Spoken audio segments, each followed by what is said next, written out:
पे बहुत दूर एक गांव था। उस गांव में एक बरगद का पेड़ था। उस पेड़ पर एक झूला लटका हुआ था, लेकिन कोई भी गांव वाला उस झूले पर बैठने की हिम्मत नहीं करता था। एक दिन घसीटा और उसकी पत्नी निर्मला सो रहे होते हैं। तभी उन्हें खिड़की से किसी के रोने की आवाज आती है। इस वजह से घसीटा की नींद खुल जाती है। अरे ये कौन है? हे भगवान, लगता है ये आवाज उसी बरगद के पेड़ की तरफ से आ रही है। अरे निर्मला, जल्दी उठो, देखो ना, आज फिर से वही रोने की आवाज आ रही है। हे भगवान, ये रोने की आवाज तो उसी झूले की तरफ से आ रही है। तुम डरो नहीं, मैं अभी देखता हूँ। फिर घसीटा खिड़की की तरफ जाता है तो उसकी आंखें फटी की फटी रह जाती हैं। उसे झूले पर एक औरत दिखाई देती है। उसने सफेद रंग की साड़ी पहनी होती है और रो रही होती है।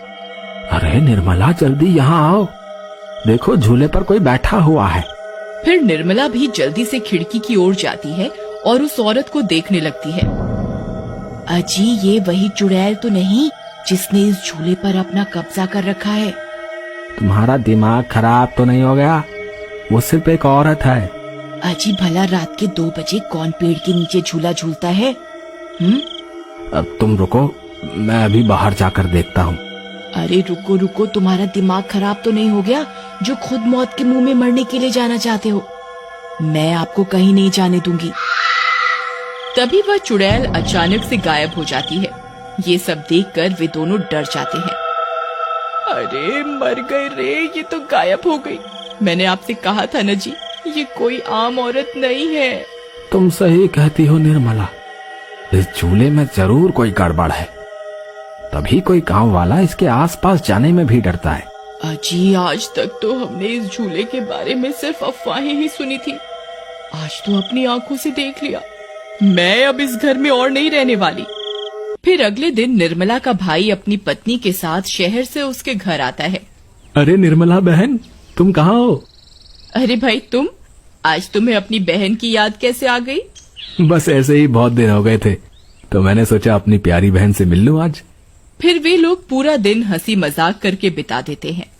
और फिर रात होने पर, बबलू भाई, तुम नीलू के साथ इस कमरे में सो जाओ, हम साथ वाले कमरे में सो जाते हैं। और हाँ, तुम्हें किसी चीज की जरूरत हो तो मुझे बता देना। फिर इतना बोलकर निर्मला अपने कमरे में सोने के लिए चली जाती है। फिर कुछ देर के बाद नीलू की नजर खिड़की के बाहर उस झूले पर पड़ती है। अजी, इधर आइए, वो देखिए, वो पेड़ के नीचे एक झूला लगा हुआ है। हमारे शहर में तो ऐसा कहीं देखने को नहीं मिलता। चलिए ना, मेरा बहुत मन है झूला झूलने का। चलिए ना। अरे रुको रुको, अभी तो रात हो गई है, सुबह होते ही झूल लेना, अभी सो जाओ। फिर इतना बोलकर बबलू सोने चला जाता है, लेकिन नीलू उसी झूले को देखती रहती है। अजी सुनिए ना, चलिए ना, मेरा बहुत मन है। लेकिन बबलू नीलू की बात को अनसुना कर देता है और सो जाता है। फिर नीलू सोचती है, अरे ये झूला तो एकदम घर के पीछे ही है, मैं खुद ही चली जाती हूँ। फिर इतना सोचकर नीलू घर से अकेले ही निकल पड़ती है और सीधा उस झूले के पास पहुंच जाती है। अरे वाह, जैसा मैंने सोचा था ये तो बिल्कुल वैसा ही निकला। आज तो मजा ही आ गया। फिर नीलू उस झूले पर बैठ जाती है और झूला झूलने लगती है और गाना गाने लगती है। पंछी बनूं उड़ती फिरूं मस्त गगन में, आज मैं आजाद हूँ दुनिया के चमन में।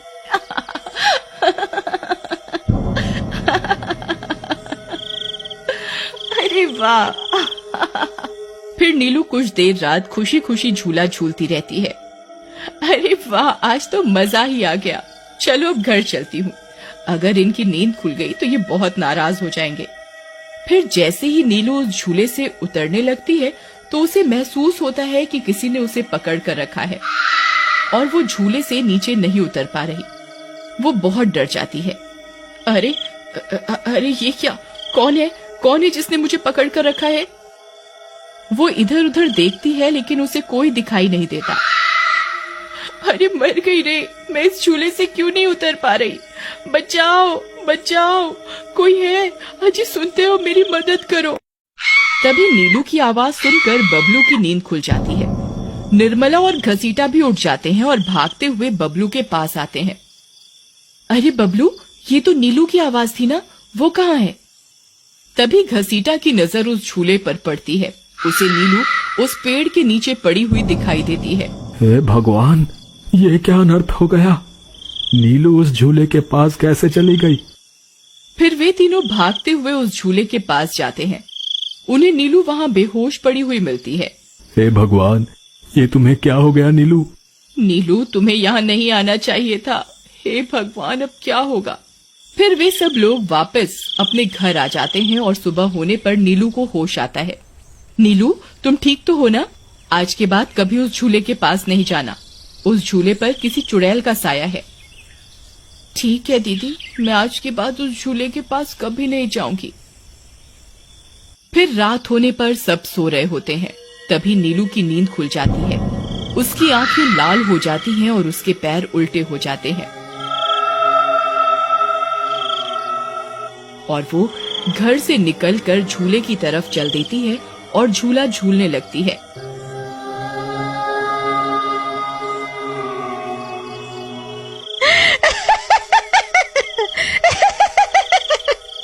उसकी हंसी सुनकर उन सबकी नींद खुल जाती है।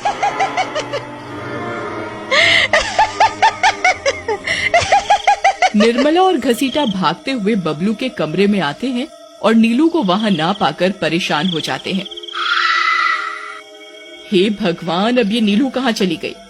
फिर वे सब खिड़की से झांक कर देखते हैं तो उनकी आंखें फटी की फटी रह जाती हैं। नीलू झूला झूल रही होती है। अरे मर गए रे, ये नास मीठी तो फिर से झूला झूलने चली गई। अरे बेवकूफ बबलू, अपनी पत्नी को संभाल कर नहीं रख सकता क्या? देख, तेरी पत्नी आधी रात को कैसे झूला झूल रही है। दीदी, मुझे माफ कर दो। मैंने इसे समझाया भी था कि उस झूले की तरफ कभी मत जाना। अरे जल्दी चलो, हमें अभी नीलू के पास जाना होगा, कहीं कोई अनर्थ ना हो जाए। फिर वे तीनों भागते हुए उस झूले के पास पहुंच जाते हैं।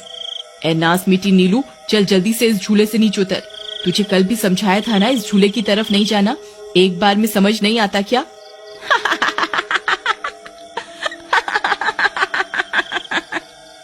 जरा इसके पैरों की तरफ तो देखो। अरे मर गए रे, ये तो चुड़ैल बन गई है। अरे मर गए रे, मेरी बीवी तो चुड़ैल बन गई। अब क्या होगा? अरे भागो रे भागो, सब अपनी जान बचाकर भागो। अरे मैं तो जीते जी विधवा बन गया। अरे मेरी बीवी तो चुड़ैल बन गई। फिर वे तीनों वहाँ से भाग जाते हैं। तभी उन्हें रास्ते में कुछ गांव वाले मिलते हैं। अरे घसीटा भाई, क्या हुआ? इतनी रात गए कहाँ भागे जा रहे हो? अरे भाई, इसकी पत्नी नीलू शहर से आई थी और रात को वो बरगद के पेड़ के नीचे बंधे झूले पर झूला झूलने चली गई। अब उस चुड़ैल ने उसके शरीर पर अपना कब्जा कर लिया है। हे भगवान, ये क्या अनर्थ हो गया? चलो हम सब मिलकर अभी वहाँ चलते हैं। फिर वे सब गांव वाले मिलकर वहाँ पहुँच जाते हैं। नीलू अभी भी झूला झूल रही होती है। ए चुड़ैल, बस बहुत हो गया। तूने हम गांव वालों को बहुत परेशान किया है।